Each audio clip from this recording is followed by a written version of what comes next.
When life throws you a curveball, how are you going to handle adversity? Welcome to the Fearless Mindset Podcast, where you're about to go on a journey as I interview security, business, and entertainment leaders on what it takes to stay fearless. I'm your host, Mark Ledlow, and enjoy today's episode. Hello, folks. This is Mark Ledlow with the Fearless Mindset Podcast, and this is the one you guys all been waiting for. The legend himself, Jack Carr, joins us from Utah. How are you, Jack? Doing great. Thank you so much for having me on. Good to see you. You too. It's been about a year since Austin, Texas, and yeah, that was you were busy. You had like boxes everywhere of books, and you just sign. I feel very fortunate. That's for sure. How has life been for you now that the book Terminalist is just rocking and rolling right now at the hit TV show with Amazon Prime with the Terminalist? How is that? Was that shocking for you in your mental transition going into that from non-Hollywood background, Navy SEAL background into Hollywood? What was that like? I mean, it sounds terrible to say, but I'm not very good at lying. So it didn't really surprise me for whatever reason. I think it's kind of the same way, like if you're 5 years old and you want to be an astronaut and you never deviate from that path and you do it. Well, you've wanted to do it for so long. You put in the work, you've studied, you didn't deviate from your path, and you did it. It's not really a surprise. I never thought of it as like, oh, I just stumbled into this, or I'm going to see if this is going to work. No, I've been studying my whole life for this from the fan perspective. I've been reading these thrillers. I've been watching these movies. I've been reading these thrillers, watching how they were adapted to TV or film. I've read Joseph Campbell's Hero with a Thousand Faces back in 1988 when I was introduced to him through a series of interviews he did with Bill Moyers on PBS called The Power of Myth. And I applied that hero's journey to the things I was reading, to the things that I was watching. And then I was also reading everything I could possibly read on warfare, on insurgencies and counterinsurgencies and terrorism, warfare in general, because I knew my path was into the military. And then I knew that after that, I'd write thrillers, because back in the 80s, you could actually find the end of the internet in the library. You could read everything that there was to read written about SEALs in 1983 or 84 or 85. Well, not today, obviously. You can spend your whole life researching how to do something and then never commit and never actually do it. But back then, you could find the end of the internet. And once you read all those things you could possibly find in the library, well, about age 10, I started reading the same books that my parents were reading. Certainly by age 11, I was reading the same books my parents were reading. Thrillers by Tom Clancy and Nelson DeMille and A.J. Quinnell and J.C. Pollock and Mark Golden and David Morrell and Louis L'Amour and Stephen Hunter. And all these guys who had protagonists with backgrounds that I wanted in real life one day. So they were either a SEAL in Vietnam, Army Special Forces in Vietnam, Marine sniper in Vietnam, CIA paramilitary in Vietnam. That was like the prerequisite for an 80s thriller protagonist, or on TV or in a movie. And now they were a private investigator, or they were a cop, or, that sort of a thing. And I just always knew that would be my path. So I put in all that time for those that are boxers, that time in the ring, or wrestlers or jiu-jitsu practitioners, time on the mat. So I was putting that time in there by reading, coming at it from the fans' perspective. And what was great about reading those books back then is that I hadn't built up all these filters that come with experience. So I didn't have all this, the cynicism wasn't there yet, maybe the, unbelievability of things. I'm going to check on this. There's no way. The distractions weren't there. So you could really immerse yourself and escape into the pages of these amazing novels. And, so I really gave myself an education, in that along the way from the fans' perspective. And then when I got out, that foundation, plus the academic study of warfare, plus the experiences downrange in Iraq and Afghanistan as a SEAL, all came to a head, all came together at the right time and place to create this series, to create these characters, to tell these stories. And so I think I prepared myself about as good as you possibly could. And that's why when I wrote the first sentences of The Terminalist, I chose Chris Pratt to play the role. And I chose Antoine Fuqua to direct, because as a child of the 80s, it just makes sense. In your bedroom office in Coronado, California, in your rental as you're still in the military preparing to get out, it makes sense to choose the A-list Hollywood star. Though Chris was not an A-lister at the time. Wow. He was in Parks and Rec, so kind of like a kind of overweight, funny guy. And then I saw the transition to Zero Dark 30 right around the time. At that time, I started writing this book, so I saw him transition from this jovial character into a SEAL operator, and I thought, this guy is the right person to play this role because he hasn't done one before like this. And I've seen him made this transition here, and he seems inherently likable on and off screen. So Chris Pratt will play my main character, and I love Antoine and see everything that he's done. And so Antoine will direct. And I looked in the back of books by Vince Flynn and Brad Thor and saw them thanking someone named Emily Bessler at Simon & Schuster. So I decided that Emily Bessler would be my publisher and editor, even though none of these people I'd written like a paragraph at this point. But as a child of the 80s, like I said, that was me being an astronaut. That was me aspiring to do this thing, but not just saying what if or I wish or wouldn't it be nice if. No, it's putting in decades of work, decades of reading, decades in the military, going downrange and doing the job. That all helped build that foundation that I was able to continue building with the series. So that was a very long way of me saying that, I guess why it makes sense that I'm not shocked. Wow. Because it took a journey of preparing you mentally from the age of 5, doing what you did. And that journey prepared you for that day. Well, okay, here's the script. Here's the book. Let's launch.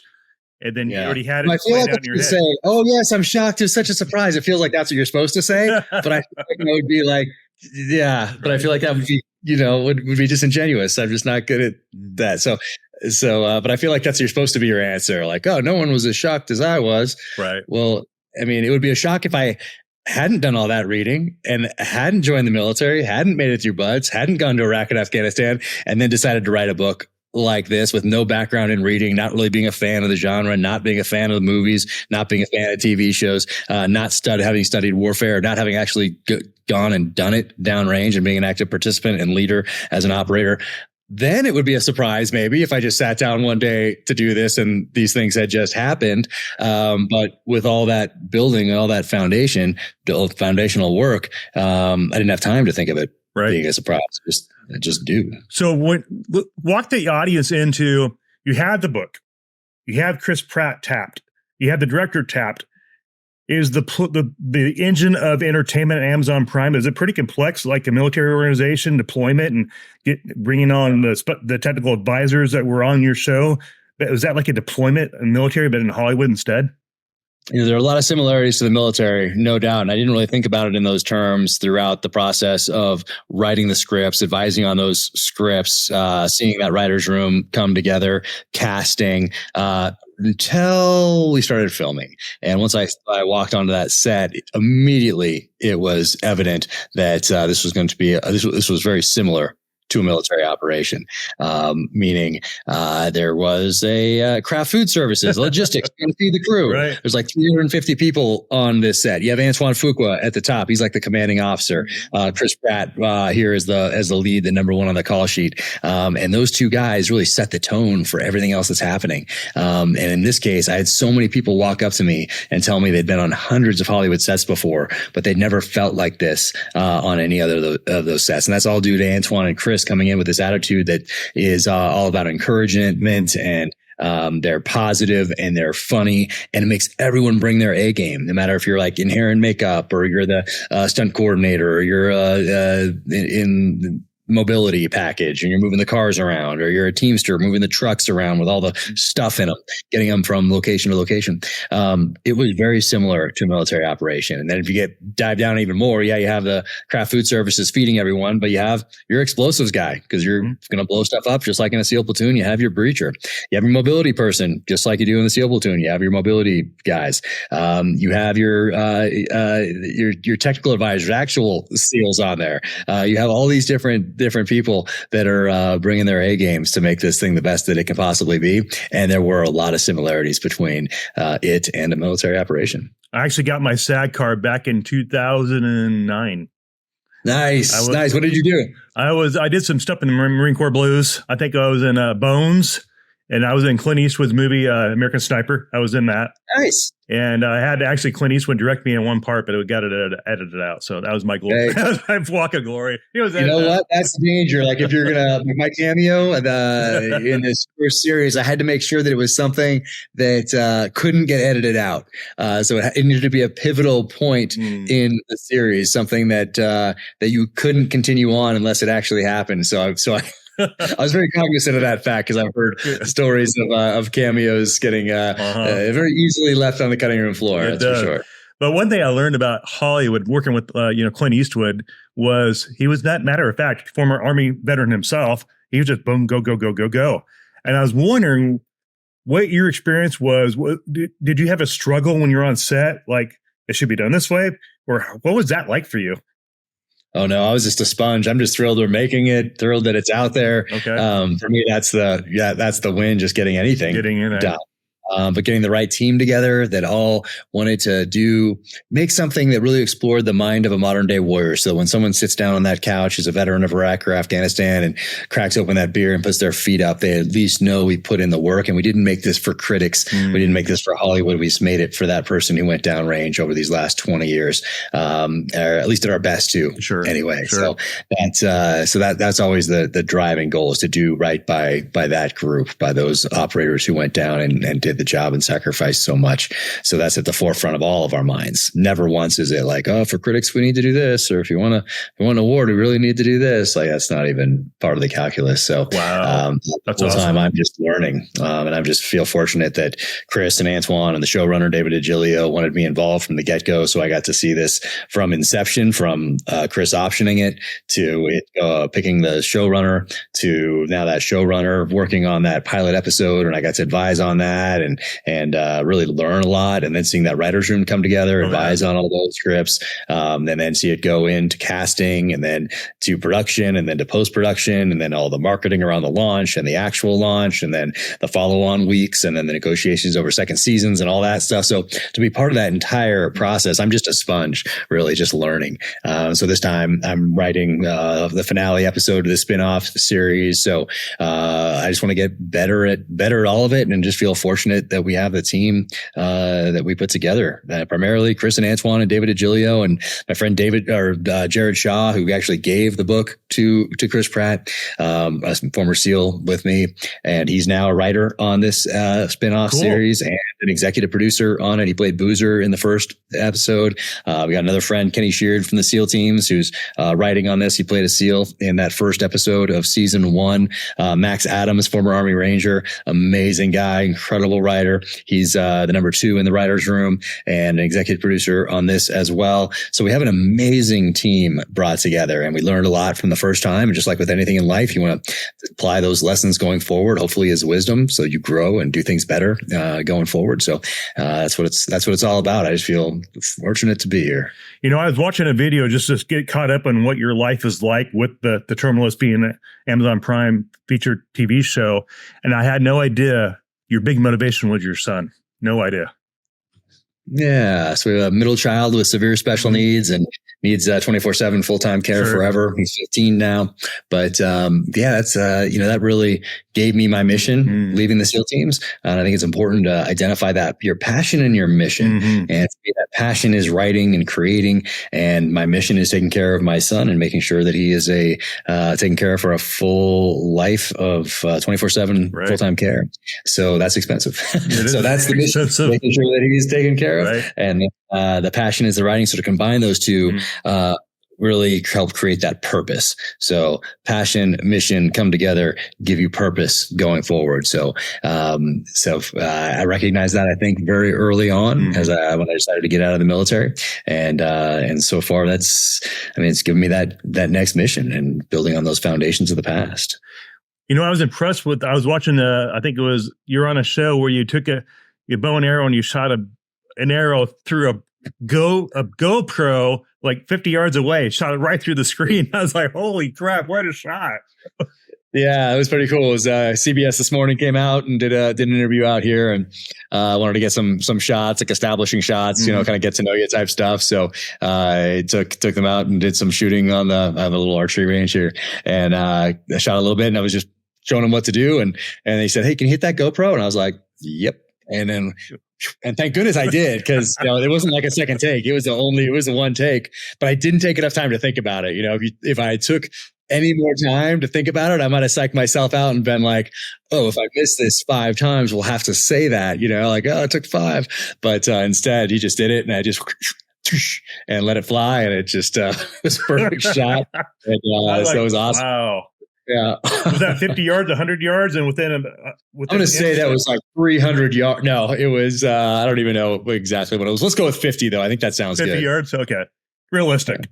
That was amazing. I'm like, what? Wow. That's incredible. Not only a sniper in the Navy SEAL, but sniper with the bow and arrow. How about that, folks? Yeah, I just love whatever reason I felt a connection to archery since I was a little kid, and I've been shooting my whole life, and I've had a lot of bows. I wish there was a couple of them I wish I still had. A couple of them went away in garage sales while I was in the military, and now I just kick myself for letting those go. But I still have some old ones. But yeah, it's always been just something I was always drawn to from when I was very, very young. So I feel very fortunate. I have a picture I haven't posted on social media yet, but I will at some point probably, of me. I think I'm age 5. Nice. Letting one fly. Yeah. Yeah. Well, explain to the audience now that you own several businesses now, and the mission is to take care of your son. So what is life like from Navy SEAL, entrepreneur, author, six plus books now, and now you're in the entertainment world with Amazon Prime with Chris Pratt. You have several things going on in your head, and it's like, whoa, what is the life like in Jack Carr's mind? Is your day like freaking slam? I would say it's pretty busy. But as things grow, now you can put people in place that really specialize in certain areas that allow me then time to write. Because at the beginning, all the people who have started businesses out there that are entrepreneurial in nature, their very nature, will understand that you've got to do it all from the very beginning. Yep. So I looked at this at first I looked at it as just writing, and I thought I could go to a cabin in the mountains, write, send the book to New York, maybe do an interview or two, and then go back to writing. Maybe that was how it was years ago, but it certainly is not how it is today. Unless you're an outlier. Let's just say for most people, it's probably not like that today. Now you have to do all those things that you thought a publishing house would do for you. Well, now you can do it yourself as an individual. If you're hoping that your publishing company is going to do it for you, you're probably going to be disappointed, because they have names that actually make the money, like King and Grisham, Patterson, that they're going to double down on when it comes to allocation of assets, because they have a limited number of assets as well, amount of assets as well. And they got to figure out how to allocate those assets. So for me, I looked at it, hey, Simon & Schuster gave me my shot. They don't owe me anything. I'm going to prove to them that I was a good investment. That was a wise investment. So that was, maybe a month or two before the book came out. I realized that it's not just writing and sending your book in. You have to have the best product you possibly can. In my case, it's books. It could be anything, widget X, whatever it might be. And that has to be the best it can possibly be. But now people have to know that it exists. And today we have podcasts, and we have social media, and we have websites and blogs and newsletters and other people's podcasts, and all of these things that you can do to reach an audience, to add value to their lives throughout the year, that let them know that, hey, book's coming out in whatever day. But you couldn't have done that 30 years ago, but you can today. And people are more in tune with the person behind the widget today than they were in the past. And I love to use social media as a way to say thank you to people who took a risk on me as a new author, and continue along this journey, and tell friends about the books, whether it's via social mediums, or it's around the water cooler, or it's a family member at the dinner table, or whatever it might be. I am so sincerely thankful and grateful that I like to use social media to say thank you. But now you grow, and as those know, that you grow out of your garage. So you've made your computer in 1978 in your garage. Well, now you got to build that into Microsoft or Oracle or whatever or Apple or whatever you're building. And so people then have to know it exists, and you still have to keep creating these amazing products and improving on them with each and every iteration. But now you start putting people in place that can handle certain things. So now there's multiple agents that all focus on certain things, and there's an entertainment attorney, and so now there's people in place that do some of that stuff that hopefully give me more time to write going forward. Because for me, it's all about that book, all about that screenplay. I have a nonfiction book that I'm working on right now on the 1983 Beirut barracks bombing. Oh, wow. It was a very impactful event for me, and obviously for U.S. foreign policy as well. That casts a shadow to this day. So I'm working on that with a historian and Pulitzer Prize finalist, James Scott, amazing guy. And so that's about a year and a half out right now. So the fall of 2024 is when that one will come out. So there's a lot of projects on the plate, that's for sure. And as I start working on more of these projects, then I have to get better, more efficient with the other parts of this. Like the merch, my wife was putting these hats and things like that, doing it in our bedroom, for the first whole year and a half that we were doing it, and then it just got bigger and bigger, and she was always running to the UPS or FedEx or the post office or whatever, and doing everything all on her own. Boxes everywhere around the house. It was just chaos. But so now that fulfillment side is outsourced. So it continues to grow, but some of those things are outsourced. There's algorithms in place that let us know when you need to reorder certain things and that side of the house. So she's got all that really, kind of manages all that, but there's a whole team in place that's ordering and working with different, like hat people or whatever, like, just working out that sort of thing. So I don't have to think about it. There you go. I just get to give a thumbs up, thumbs down, and I can just focus on the work, focus on the book. So, and that's what I like to do anyway. You described so many different beasts of the business engines, all in that explanation. It's amazing to me. Like you said, we're now in a digital space where social media is so powerful that one click, $50, one click is $100 in orders. And now that you have that going on in place, you have a team running all those things for you. You can focus on your creative genius, which is writing, and then launching into that. Your taste buds must be salivating that now you've done this with Terminalist. Let's do another one. I'm just thrilled we got one. So for me, I'm just thrilled that one got made, and that's fantastic. So now that there is a spinoff that we're working on right now, and that should roll into True Believer, which is the second book in the series. Things are looking good, but it can come to an end at any time. Absolutely. I'm just thrilled. I'm just thrilled we got one. And I just have learned so much over the last few years, and a lot of the things that I learned in Hollywood have definitely impacted my writing. I've learned so much over there, but I love that that's collaborative, but the books are just me. And there's no direction from Simon & Schuster. There's no direction from my agent about, hey, you should lay off on this over here. Do you think you're alienating person over here? Maybe you should lay off this or put this in, or hey, here's the trend. Here's what we're seeing. Like there's none of that. That's I think from the outside, people might think that there is, but at least with me, there's not. Not once has my agent or my publisher or anyone at Simon & Schuster ever even hinted that I needed to do anything different. So it's 100% complete creative control. Awesome. And that's opposite Hollywood. Hollywood is a huge team at all these different levels with so much different inputs. So it's really interesting how different those two are. It's writing, but it's very different. And I like that I have a foot in both worlds now, because I think one complements the other. I think it's cool too that I overheard you on an interview saying that you have a lot of teen guys and Marines that are actually background working the show. So that gives the authentic touch and look on the TV show. I think that's really cool. Oh yeah, we had a lot of, especially in that first episode. Most everybody that were playing SEALs were SEAls. One Marine was dog handler, awesome guy. But we have people sprinkled throughout. Everybody, not just in the cast, but behind the scenes as well, in prop masters and weapons handler, like all sorts of different people throughout the entire crew who had military backgrounds as well. So that was really cool. And not just directly, a lot of semi-indirectly, I guess is the best way to say it. So someone who walks up to me on set and says, hey, my cousin is going to boot camp, tomorrow. And they're, just out of high school, and they're a huge fan. Would you sign a book? And I always brought a big box of books with me to set. Or someone say, hey, my son's going to, he's deploying for the first time as a Marine, and he's a big fan. And here's a book, boom. Mm-hmm. And so that was really cool. Not just the people that were actually involved in the production, but the touch points that so many of those people had with friends or relatives or friends who had kids that were just going into the military or were just going on their first deployment or whatever it might be, going to a school in the military, flight school, or going to whatever it might have been, their MOS. So that part was really cool as well. And to have them come up to me on set and want to talk and hang out for a little bit. And that was awesome. Speaking of the book, folks, there it is.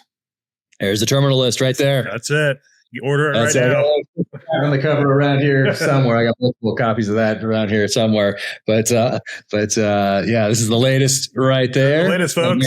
Order it right now. Pre-order. Hey, nice. Nice. Yeah, this latest is the thickest to date. Holy smokes, that's a bad boy. That's big. Yeah, it's you can use it as a blunt impact weapon if need be, or as a doorstop, whatever. It's got multiple uses. But that one, I didn't start this process thinking that this was going to be the longest, but it just turned out to be the longest book to date, because that's what it took to get the story to be the best it could possibly be. Beautiful. Wow. So folks, order right now. It's released. What's the release date again? May 16th, hardcover, ebook, and audiobook, read by Ray Porter, who's a Shakespearean trained actor, amazing guy, dear friends with him now. But all that hits on May 16th and is available for pre-order right now. Get it in, folks. Get it in right now. We'll stop whatever you're doing and put that order in with Amazon before we go any further. Nice. Awesome. Nice. I got to ask you also, folks, if you do not know who Jack Carr is, a Navy SEAL. He's the author of those two books right there. He's got the Terminalist series. And he also has two podcasts that are huge hits right now. And one is Ironclad is one of them. Danger Close is just a long form podcast where I can talk to different people that I'm interested in talking to. And then also did a Terminalist podcast for people that were interested in going behind the scenes, how this got made. And I break it down with the showrunner and my buddy Jared Shaw. And we talk about each episode. And Chris comes on at the end to talk about why he was interested in playing the main role. And so that was really fun to do, to get back and turn off the phones and turn off emails and just get to talk about the show, talk about each episode in the show. So that was a blast. Has those podcasts, have they really impacted your business? Has it created a bigger audience for you? How does that work for you? Yeah, I think so. It's I think that's the real value of the podcast, is that you're providing value to people throughout the year with these guests and these conversations. And I put a lot of thought into my questions, just like I do with any post on Instagram or blog or a sentence in the book, because people have trusted me with their time and they're never going to get that time back. So it's something I take extremely seriously. So yes, you build an audience, and the podcast was, it did well out of the gates. But really, it's about connecting with that audience in a way that you can't really do it over social media. If someone asks you questions on let's say on Twitter, you have a certain number of characters that you can fit your response into. And, it's not necessarily the best way to communicate, especially about contentious issues. Issues. Well, that's really why I wanted to start the podcast, was that so I could just have some conversation. So if someone asks a question, I could say, hey, see podcast number 15 or whatever it might be, or, it's just a more healthy way to debate or learn. Sure. It's through that long form conversation rather than a sentence on Twitter or Instagram. Not really going to change any minds if that's your goal. Right. And really, that's not the goal. Isn't to change minds. The goal is just to provide something of value. And for me, education and reading are such an important part. Have been such an important part of my life as part of that building this foundation. That I like to encourage everybody to stop tweeting and start reading. I think it would be a healthier society for it. Mentally healthy. I love that point. Read more, listen more, get off social media, have a healthier mindset. I think so. Speaking of mindset, Jack, let's talk about the fearless mindset of being an entrepreneur. There's a lot of guys getting out of the military right now. They're trying to figure themselves out, trying to figure out where they're going. And got a lot of cops leaving the agencies because politics, whatever. What is your advice to those guys and gals out of the military or law enforcement starting their own business? How do they become fearless in being an entrepreneur? What is your advice to them? Well, there's a few things, but one is know the history of whatever industry you're getting into. And for me, that's publishing, that is writing. So where did the thriller genre, where did it start? Who are the people that moved the genre forward? When did they do that? Why did it why did they do that? But knowing the history of the genre, I think is incredibly important. And then I can look back at the history of publishing and how things have evolved over time in an industry that is essentially shaped like a pyramid and very legacy oriented, because it has been successful with that model for some time, which means that it's maybe a little slower to adapt when things come out, like an audiobook or podcasts or whatever it might be. So I think understanding the history of whatever you're stepping into is extremely important, because it forms part of that foundation, and it's important to form a strong foundation.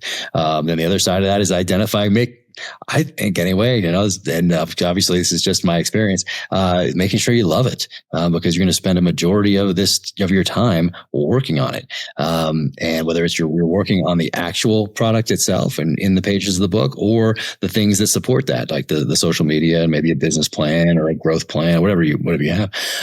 So making sure you love it, because you have limited time on this earth, and we don't know when that ride is going to come to an end for any of us.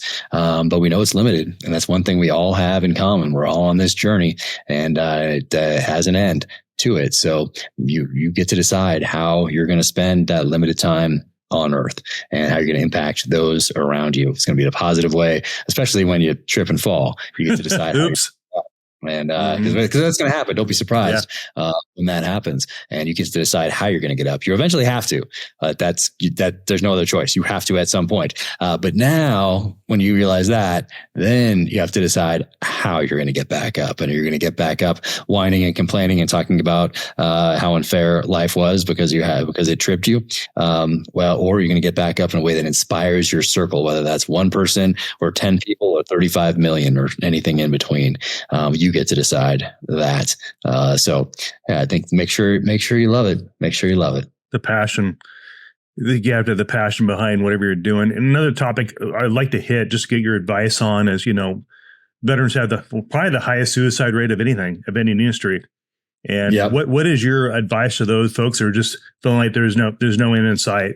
They're losing hope right now. What is your motivation or words of encouraging words to them? It's so tough because now there are so many organizations out there that are available to people who need to reach out. And it's not just veterans. It's really anybody. Sure. Let's just say veterans, firefighters, EMTs, first responders, police officers, people that see and experience things and lose friends and have guilt. And then when they have some sort of post-traumatic stress, they're handed a bag of pills, let's say by the VA, but say they're already having trouble sleeping or already on Ambien. They're already dealing with traumatic brain injury and post-traumatic stress, and add some alcohol to that and some marital problems, perhaps some financial issues. And that becomes just a caustic cocktail. So it is so tough. Social media, certainly doesn't help in many respects, but in other ways, it does allow you to reach out or see other people who have maybe been through something similar and have gotten back up and inspired those around them and move forward. So I don't know. I don't have a good answer for that. It's just such a tough thing. It's such a heartbreaking thing. And just recently we've lost a few people that I know. And it's just heartbreaking because it's multi-generational in its impact, meaning that the kids and obviously parents and spouses and everyone's affected. And it's just heartbreaking. And I don't have a good answer. Yeah, I hear you there. On a lighter note, everybody's talking about Ukraine and global national security stuff. From your perspective and your experience in the Navy SEALs and traveling around the world, what do you have any thoughts on what you see happening in Europe and all that? Is kind of the unknown. Nobody really knows anything. Well, it's nice to go back to the pages of history, that's for sure, and take lessons and apply them going forward. And we really neglect to do that as a nation. We can try to do it as individuals, but we'd hope that our elected officials would do it as well. But they're thinking in terms of 4-year election cycles, 8-year election cycles for the really deep among us. But you can go back and you can look at the end of the Cold War, and you can look at promises made, and you can and see exactly how we ended up where we did with Ukraine and Russia. And you can take a deeper look at population, and you can look at ethnic Russians and realize that if Russia wants to survive as with an ethnic Russian population, that they need Ukraine. Otherwise, they're a generation away from extinction. So they really had to invade Ukraine by a certain date. Otherwise, there was no recovering from that population decline. So there's all sorts of factors in there. And so how's it going to end up? Well, I mean, I had Peter Zihan on the podcast not too long ago, and he wrote a book called The Accidental Superpower that gave me some of the background for my second novel, True Believer, which actually deals with Russia and Ukraine. So we have to change things in the script as we start stepping into that, because what the hero averts in the novel actually happened in real life. So that's going to be something else.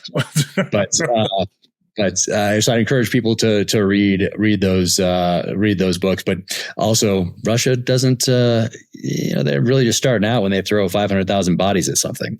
So we're not quite there yet. So we could be in for a long slog. Yeah, I heard they're waiting for everything to dry up over there, and then this spring, summer, they're going to start throwing artillery, missiles, whatever, in Ukraine again. And from what I hear, they're more prepared over there with their hardware versus European and the U.S. on the Ukraine side being prepared for. I don't know. That's what I heard on different podcasts. I don't even know if that's true.